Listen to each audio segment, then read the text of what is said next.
Welcome, everybody, to the Sports Hub Underground. Matt Dolloff here with Ty Anderson, as we are every single episode, another remote edition of the Sports Hub Underground in the wake of, I guess you could call it the semifinals, the penultimate night of the Four Nations Face-Off Tournament. We got the finals coming Thursday night between the U.S. and Canada. We're going to have a full recap of the tournament and the finals later in the week. That'll be a full, proper episode for our faithful listeners, but we thought we'd give you a little something in the middle of the week here. Ty, how's it going? What's going on? How are we doing today? Good. How's your beard doing? Is it coming back gone. anytime soon? No, it's gone. It's gone forever.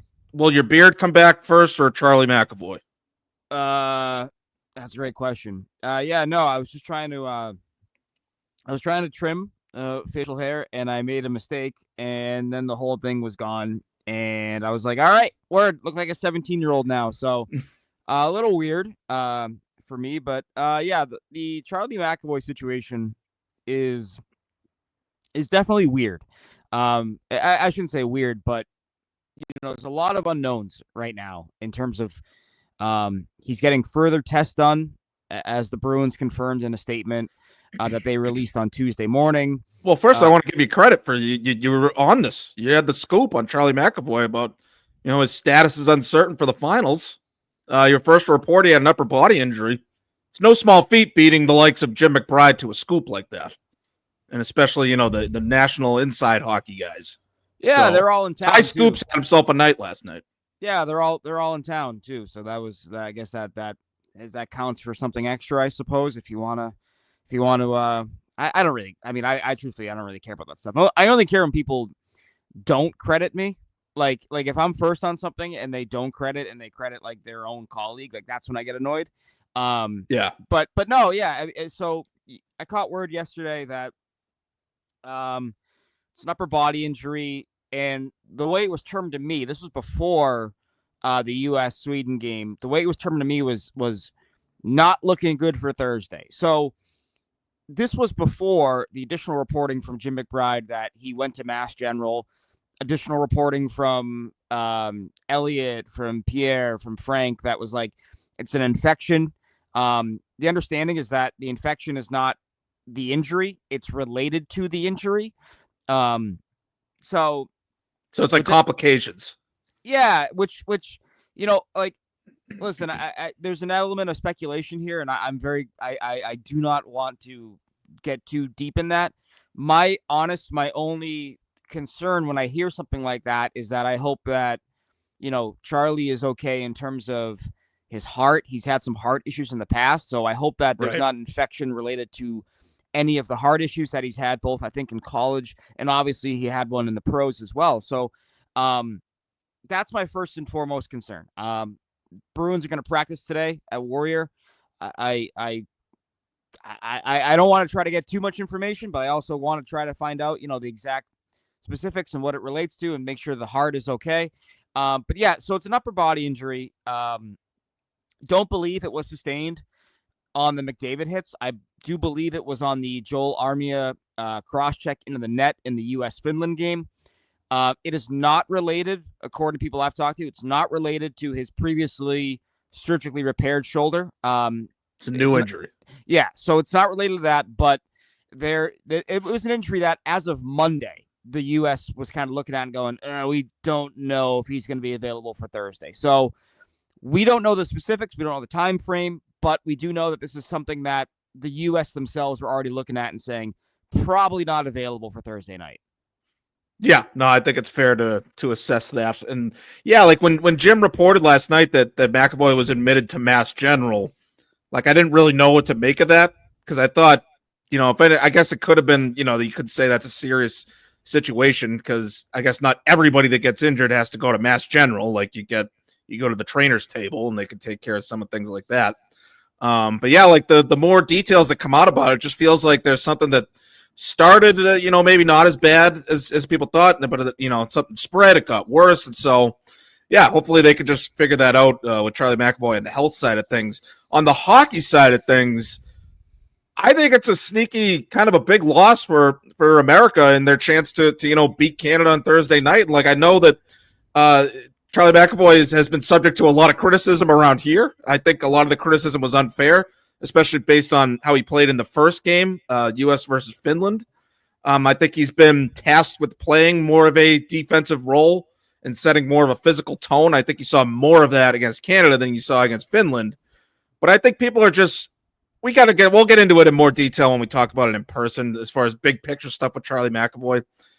I just think people are setting a little bit too high of a standard for him. Like, he's not Ray Bourque, so we got to get rid of him. He's not the best defenseman of all time, so the Bruins have to get rid of him. It's like, well, no, it's not.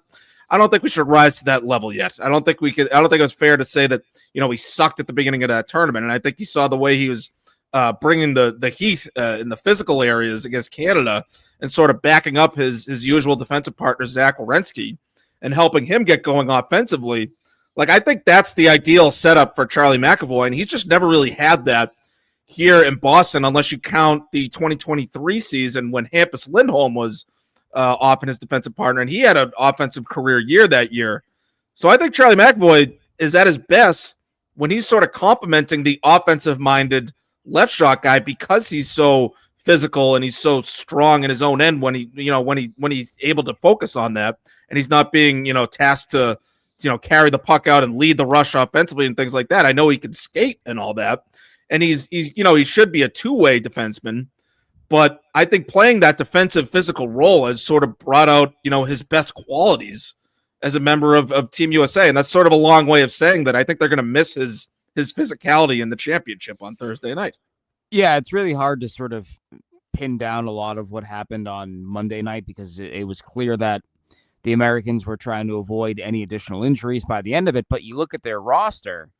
I mean, it's a roster that is kind of short on right shot defensemen as is. You sort of look at where they were entering play. It was okay. You have McAvoy, you have Brock Faber, who's very good, very underrated player in Minnesota.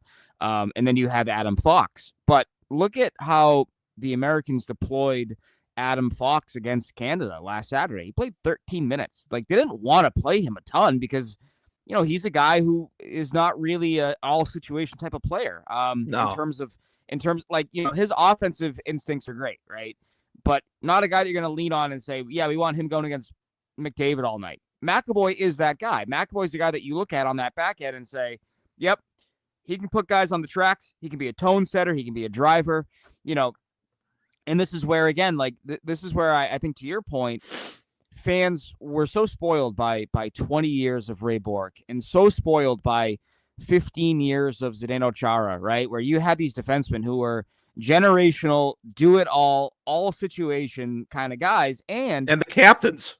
And the other part of it too, as well, in addition to that, they were durable as hell, right? And they were able to play that way, play that style, and be upright for 80 games a season, right? Like that's what is really impressive about those guys. So maybe McAvoy's not that guy. Does that mean that he sucks and they have to get rid of him? Of course not. No. But that's sort of the expectation that I think, if you were watching this tournament and if you had a problem with Charlie McAvoy's play, you simply weren't watching. I mean, the guy was utilized in such a shutdown role. And he had Zach Werenski next to him, the Columbus defenseman, who, in my opinion, is a Norris Trophy favorite this year. I would vote for him if I were voting today. Career year for Werenski. He's been fantastic. But, he's been the guy. But watch them on Monday night, right? And I know, again, it's a hard game to sort of analyze because it was an exhibition more than any of the other two games, I know. But you just watch him and you watch how they look without him. It's like, wow, they're missing some pop back there. They're missing somebody who is going to set the tone and drive the play. I don't know if you saw this clip or not, Matt, but when they scored the goal, the Gensel goal in Canada to tie things up 1-1, it starts with Charlie McAvoy's hit, obviously. But there's a clip that was shared online of Brady Tkachuk mic'd up, and Brady Tkachuk is pointing at Charlie, and he goes, that all started because of you. You did that. You created that. And that's what he can do. We've seen that with the Bruins. We've seen that in Boston, right? Go back to 2022 when the Hurricanes took out Hampus Lindholm. I think it was when the series shifted to Boston. McAvoy put Aho on the tracks and just absolutely obliterated him. It was a monster hit. it set the tone for that game. And I for remember that him being. series. I remember McAvoy being a menace in that particular series when it called for it. Yeah, and then you go back to last year, right? Sam Bennett pops Marchand in the mouth, or in the head. He's out for Game 4. How does Game 4 begin? With McAvoy absolutely trucking Sam Reinhart in the neutral zone. Like, he's that kind of guy where he can set the tone physically. The U.S. doesn't have a lot of those guys back there in the back end right now. They have some all-world kind of players in terms of offensive instincts, touch, all of that. But it's kind of like how the Kachucks and JT Miller are up front. Like, that's what McAvoy was on the back end for the Americans. So in that respect, it's going to be a gigantic loss for them entering that game against Canada on Thursday. I mean, just think about the swing, right? One team is getting Cale Makar back, or they got him back on Monday. The other team is losing Charlie McAvoy. Like, that's a massive blue line swing, in my opinion. Yeah, no, absolutely. In terms of the offense that Canada gains and then the defense that the U.S. loses, just got to sort of move the bar in Canada's favor there. And yeah, like obviously McAvoy gets beat and Werenski get beat by Connor McDavid on that goal, but like Connor McDavid does that to everybody. So he's a freak. He's an absolute freak. It's like getting on like the coaches that blew Super Bowls against Brady and Belichick. Oh, who's ever done that? You know what I mean? So it's like McDavid is just a sidebar. That guy's gonna win a couple Stanley Cups. Like, I've been developing take here. He's gonna go down. If he doesn't win a Stanley Cup, he's gonna be the best athlete of all time that never won.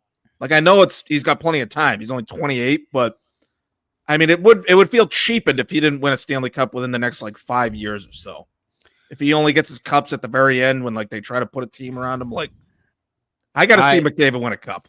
I am very anti putting the lack of Stanley Cups on one player. It's just it's such a hard tournament. It's pinball. It's pinball on skates. I get it. It's so hard.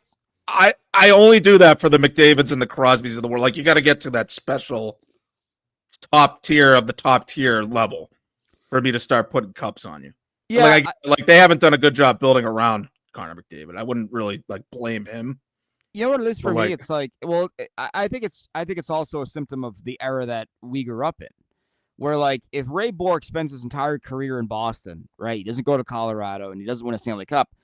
I'm not sitting here and going, well, his career is not as good as it could have been because he never won. It's like I blame management, right? And for me, like, and I don't want to get too in the weeds here on the Oilers, I know, but like when you have Draisaitl and McDavid, and you find a guy like Zach Hyman, and you find a guy like Evan Bouchard, and you don't have a goalie, it's like, okay, that's on you to figure that out. You got to figure that out, man. Like, and so, like when I watched McDavid last year in the playoffs, I thought it was man possessed, and especially when they were down 3-0 against Florida. Yeah, he almost walled them all the way back.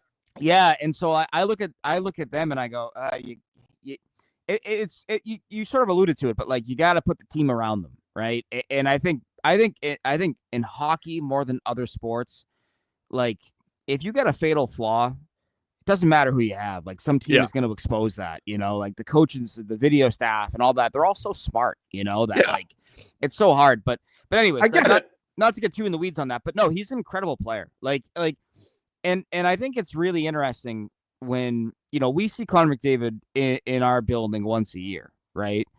We watch him on TV, but like when you get like a heavy dose of him, in consecutive games or consecutive whatever, like it's incredible how talented he is. And I feel the same way about Sidney Crosby, right? Like Sidney Crosby, just the mind that he has, it's he's Patrice Bergeron with 100-point potential. You know what I mean? Like it's wild the way that he thinks the game and senses.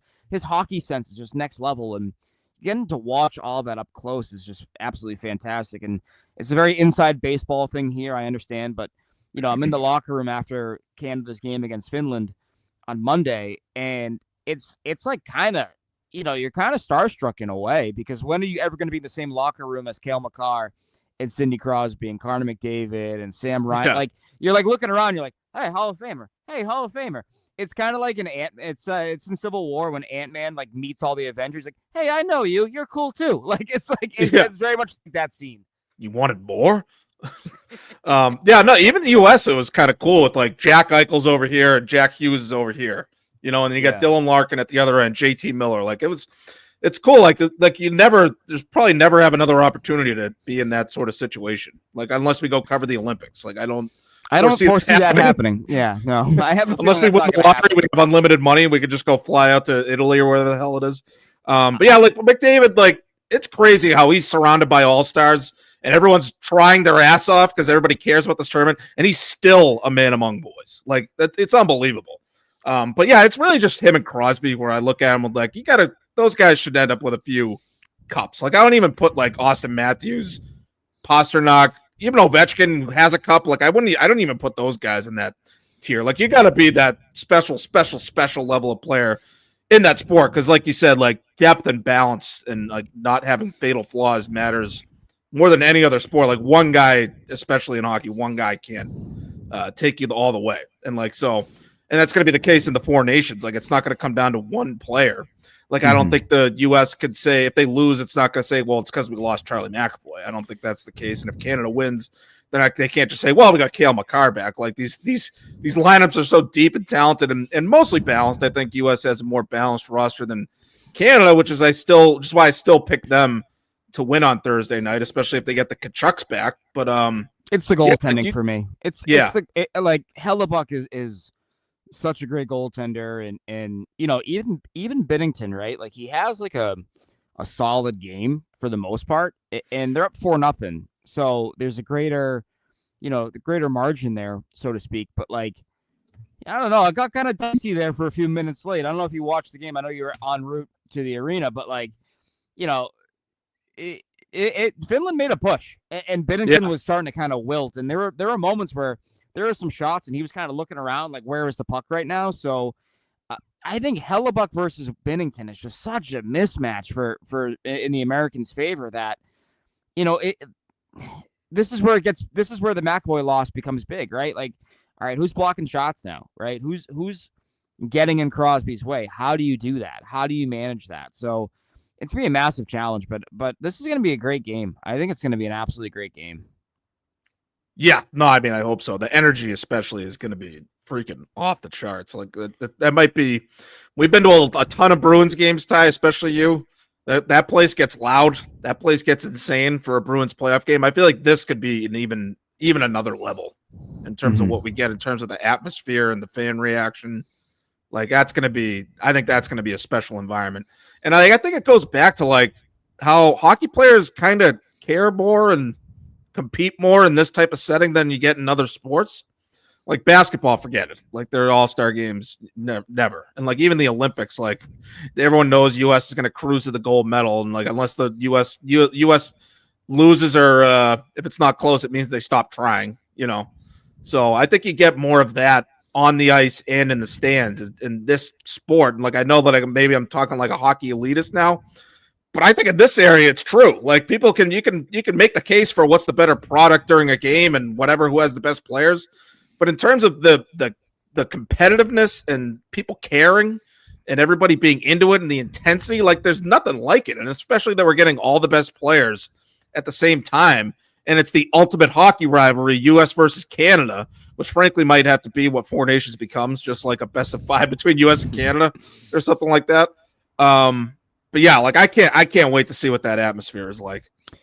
Oh, it's going to be fantastic, and with no disrespect to Finland or Sweden, like this is what everyone wanted, right? Like this is the matchup that everyone was hoping for at the end. I think especially, when you have the host countries being Canada and the U.S., like I think an element of me would have felt robbed if Canada was Canada was the country that got the U.S. and Canada, and we got U.S. and Finland or U.S. and Sweden. Again, no disrespect to those countries, but like, this is the biggest rivalry in hockey. Like Brad Marchand said it yesterday after the game, like there's not a bigger rivalry in hockey than the U.S. and Canada. And so, you want to see that on this stage, and you want to see it mean something because it's been a while, man. Like 2016, the World Cup of Hockey was Team Europe against Team Canada, right?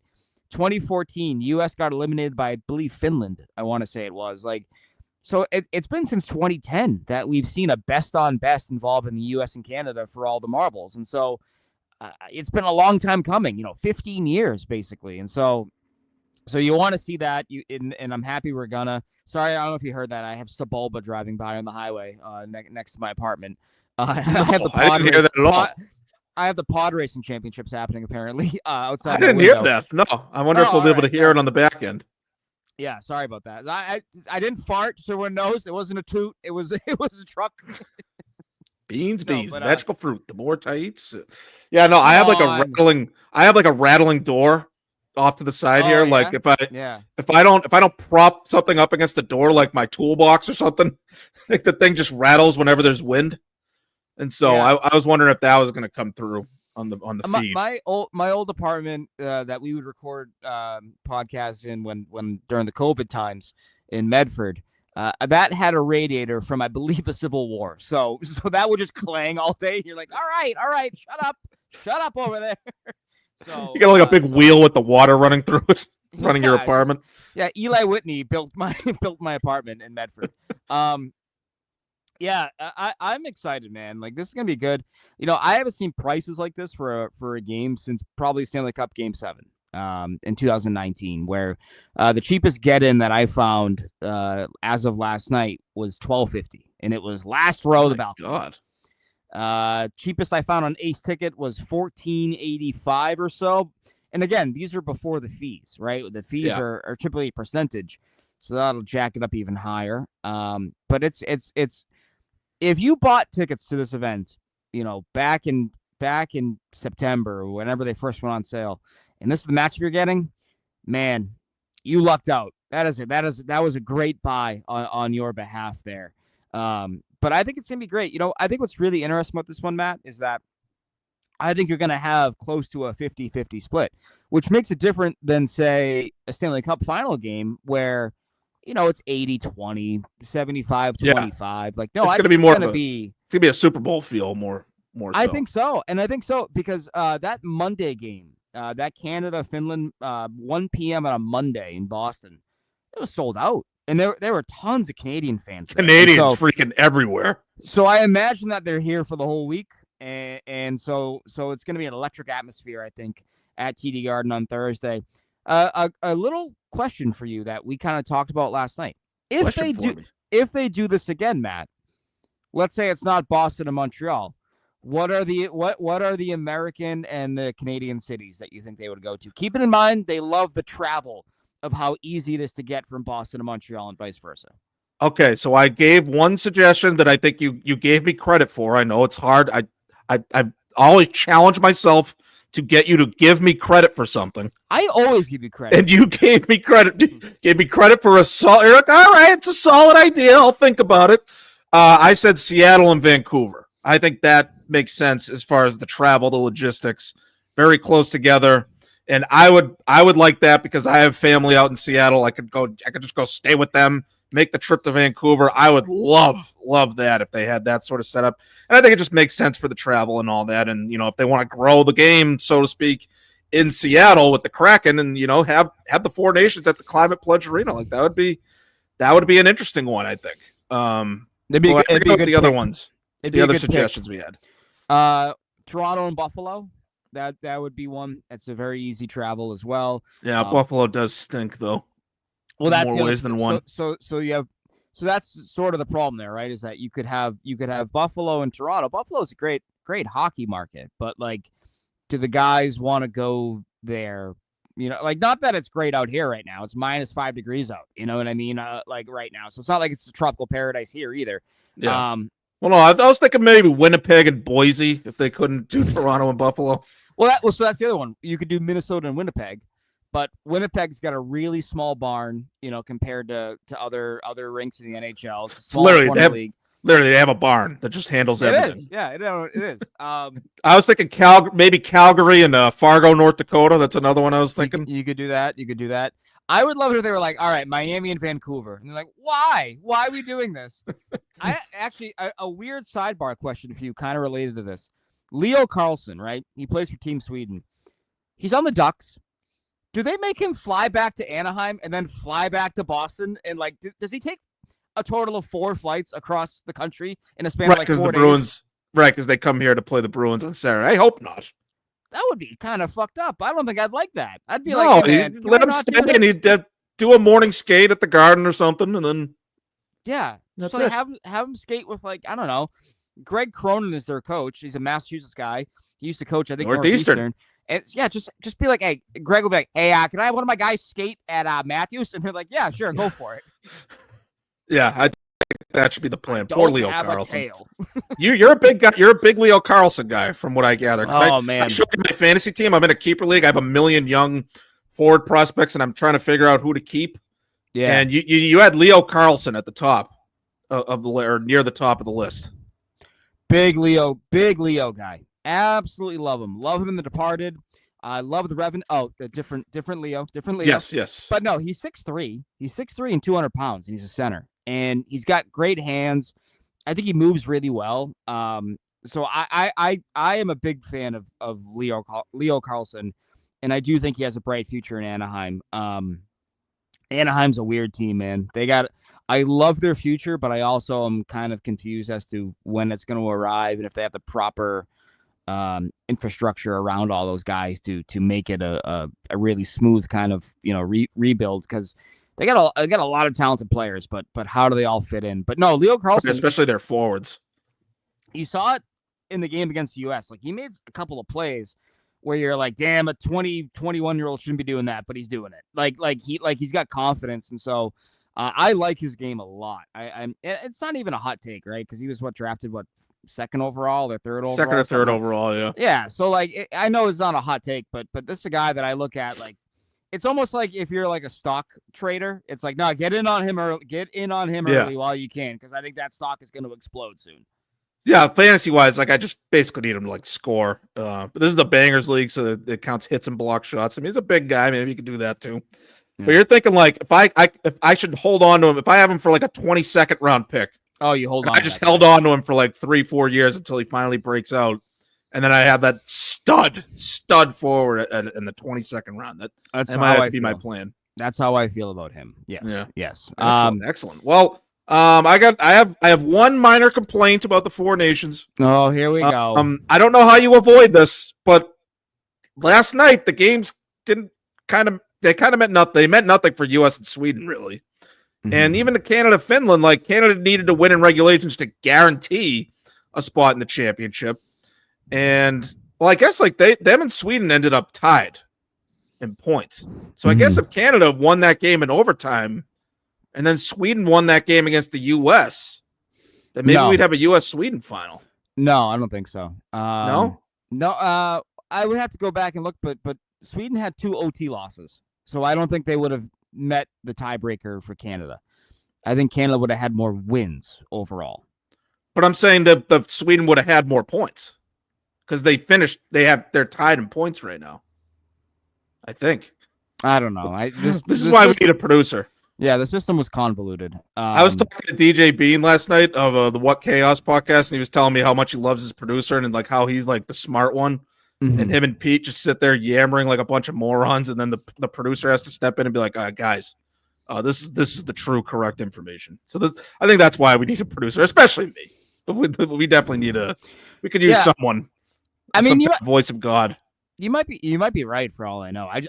I had somebody break it down for me very simply last night, where they are on Sunday night. I was like, all right, so what happens here? They're like, okay, if Canada or Finland wins in regulation, they are the number 2. That's all I had to know. And I was like, okay, word, easy enough. Yeah.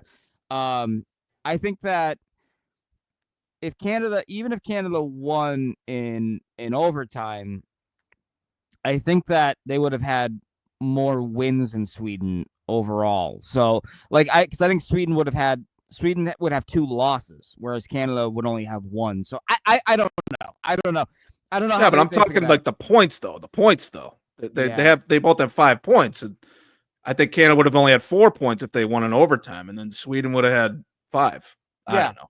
Yeah, I think I kind of disrupted my own argument, but I was saying, we got to this point where these meaningless games, and it's just get me to Thursday night. I feel like that's maybe the one flaw in this tournament is once you get up to those penultimate games, and I don't know how you avoid this, but maybe if they had some kind of third place component, like a consolation bracket where like teams are still trying even though they can't make the finals. Like I wonder if they could do that sort of thing where like really every game means something and you don't get to these like tune-up exhibition meaningless games right before the championship. I think that's the one thing where I feel like they could maybe tweak the Four Nations a little bit.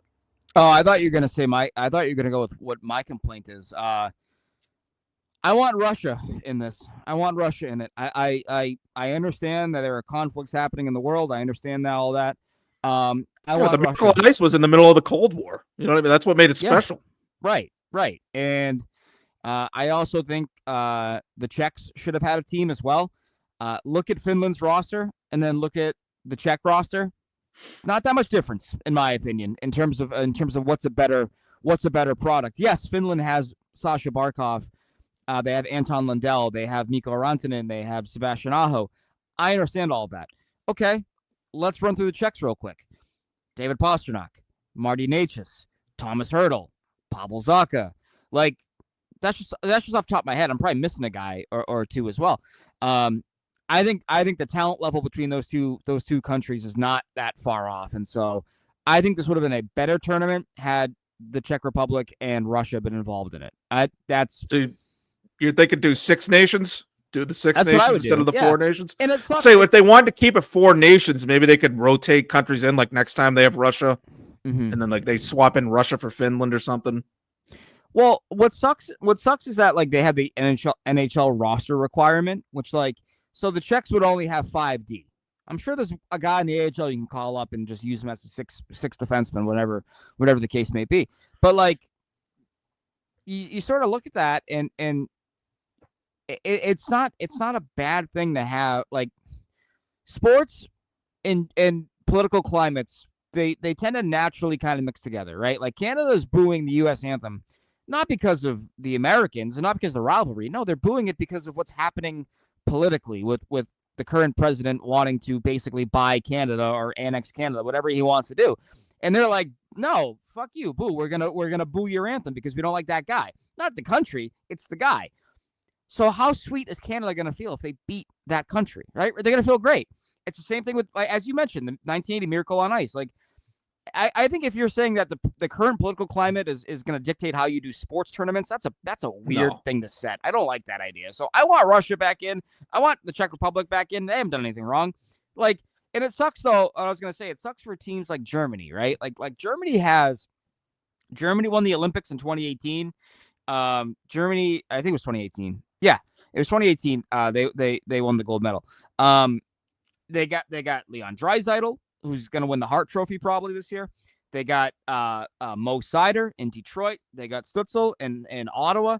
Like, they got some good players. They don't have enough to have a full team, right? And that's what kind of sucks for you have to go for outside the NHL once you get down there.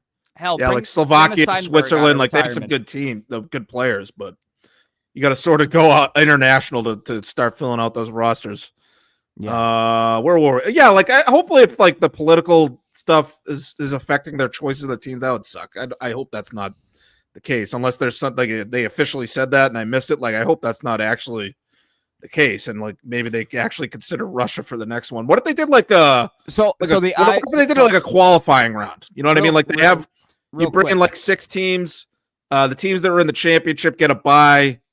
You know, like US and Canada get a bye next time, and then you have Finland, Russia, Czech Republic, and Sweden do like a play-in. Like maybe that would work. And then the 4, you could keep it 4 nations. That's the real tournament, but you have the play-in round first. Maybe. Like this is where it runs risk of getting too convoluted, right? Like you wanted to keep it simple for your base because you want to attract and grow the game. And so this is where like it's kind of like this is where the NHL has to avoid being the NHL, so to speak, and like watering down their own thing and making it so only their hardcore base can understand it, which has always been a problem for them. No, but real quick, Russia was not involved because they are currently not involved. The IIHF is not letting Russia play because of the ongoing conflict in the Ukraine. That is a big reason why they have not been eligible to participate in a lot of things that are happening right now. Look, I'm an idiot. This is again why I need a producer, but like I don't understand why that. Maybe there's some reason why like you can't, why it would affect sports, but I don't know. I feel like having that as a backdrop makes it makes the sports that much more special because, like we said, with the Miracle on Ice. But whatever. Like I think honestly the best solution is to just keep it 4 nations and rotate in other countries as you see fit. Like Finland, sorry guys, you're in last place, you're out. Russia's going to take your place next time. That sort of thing. Yeah. This is actually a recent story, by the way. Russia and Belarus are still banned from the IIHF, extending to the 25-26 season. This according to doping? No, they are citing security concerns. The ban has covered all IIHF events, including the World Championships and the World Junior Championships. It has been in place since the invasion of Ukraine in 2022. So it's been happening now for a little while, and it's not getting lifted. They're saying security concerns. That's what they're putting it under that blanket, which is always a nice vague blanket. But if we have the Olympics in 2026, there was an element of doping though. Like I think back in 2018, because that's when you had the Olympic athletes of Russia. You didn't have Russia as the country. I hope that they're in it in 2026 because there's also the element of that could be Ovi's last Olympics, right? He's 39 years old. Like he's probably not going to play at 44.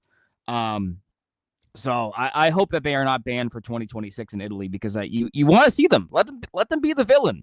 It's fun. It's fun when it's like that. I don't know. That's what I'm saying. Nobody's ever rooting for Russia outside of Russia. Just like nobody outside the United States is rooting for the United States. It's like just let them solve it on the rinks, on the courts, whatever we want to call it. I mean, like, not I want to get into it, but like, I mean, everyone talks about Russia being the bad guy, Russia. I'm pretty sure we're kind of the bad guys, like everywhere else. I don't think like Americans kind of have an issue with thinking we're the good guys. I blame Hulk Hogan, kind of, but like we're not really viewed as the good guys outside of here. Like, you know what I mean? Like, I don't know. I feel like the world is going to celebrate, not just Canada, if the U.S. loses on a Thursday night. I mean, we should still root for them. We're Americans, that whole thing. But I can't wait for this podcast to get canceled because we want to see if Evgeny Kuznetsov playing in the Four Nations face-off. All I want to see is Kirill Kaprizov get trucked by Charlie McAvoy. That's all I want. Honestly, what would be really interesting about that is like would Artemi Panarin play for Russia? Like, he had the incident where he was concerned for his family's safety because of remarks he made about Vladimir Putin. Like, would Russia willingly leave off one of the best players in the world? Because I think they'd have to let Putin play. Yeah. Now, so that's how they got to resolve it. Putin is now the line mate of Panarin. They're going to work through it. They're going to, it's like JT Miller and Elias Pettersson. It's like, hey, you guys are going to work through it. You're going to work through it on the ice, guys. Sorry. Well, John Cooper put Sam Bennett and Brad Marchand together. I mean, if that can happen, anything can happen at that point.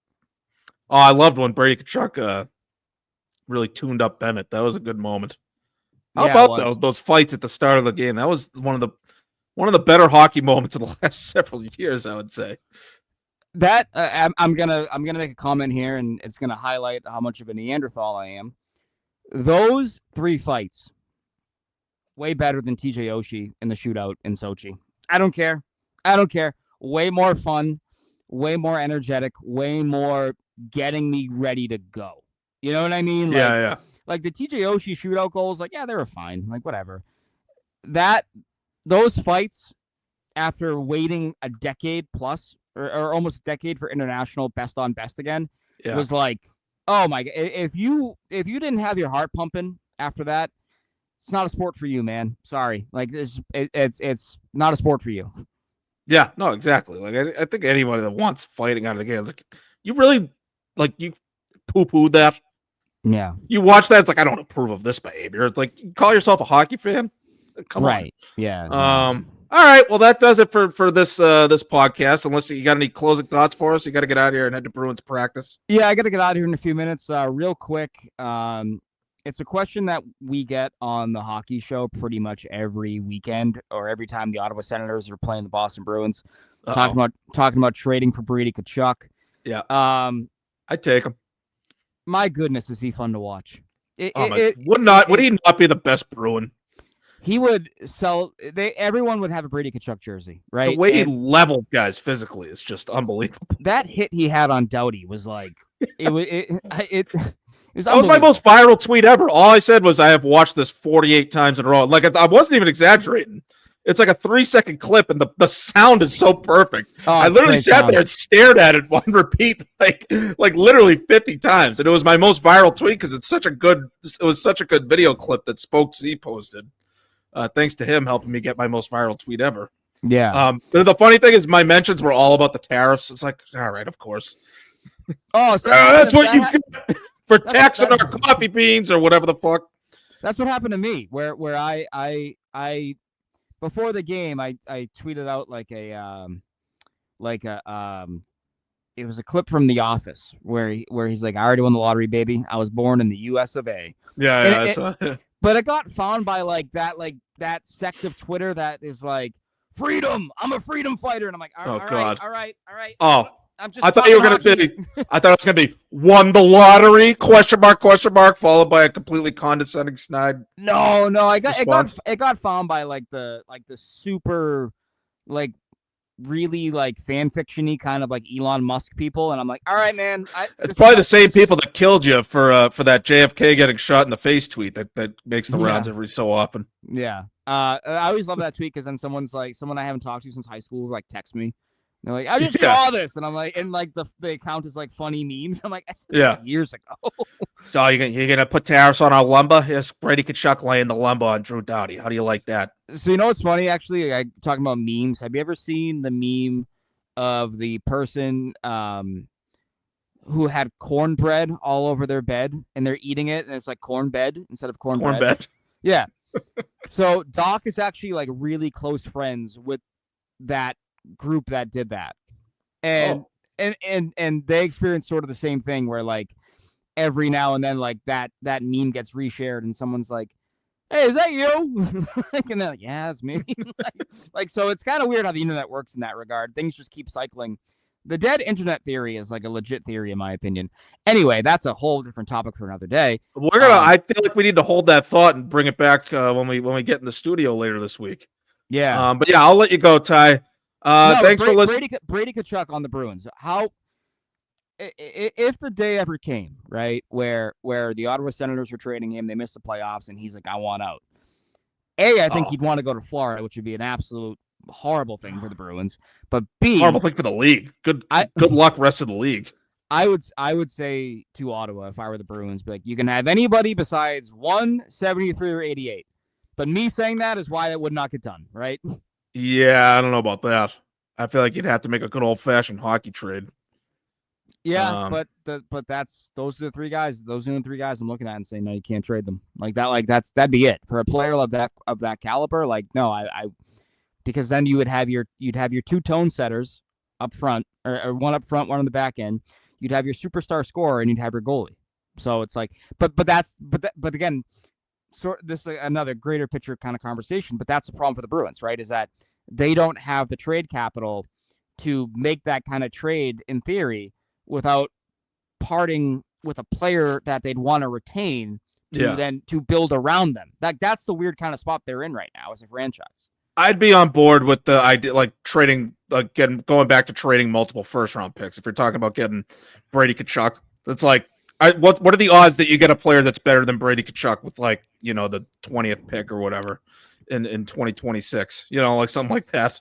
Right. That's I guess that's sort of fantasy talk at this point, but I don't know. You never know. He might not want to be in Ottawa long term. It's fantasy talk until he wants out, if and when that ever comes, because that's what I've said to people again and again and again when it's come up is he doesn't want it.